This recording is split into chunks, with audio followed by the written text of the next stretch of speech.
ng pinatunaw na butter na may halong at sweeties. Sweeties sa Bisaya, sweeties. Ganito yun. Masarap yan. Para malinamnam. Butter. Pinatunaw na butter at saka at sweeties.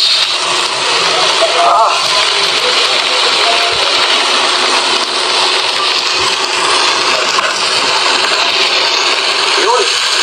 Masarap yan. Mamaya, it melts in the mouth. Pagkain mamaya. Parang matutunaw na lang yung tumbo sa dila po. Melts in the mouth. Sobrang taba. Sarap.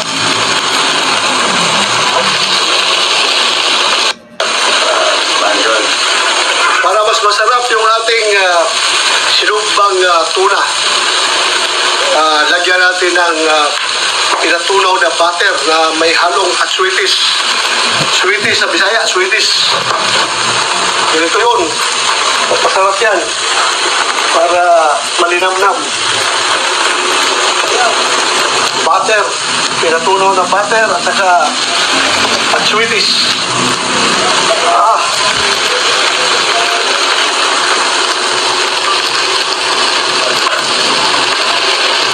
Yun. Masarap yan. Mamaya, it melts in the mouth. Pagkain mamaya. Parang matutunaw na lang yung tumbo sa dila po. Melts in the mouth. Sobrang taba. Sarap.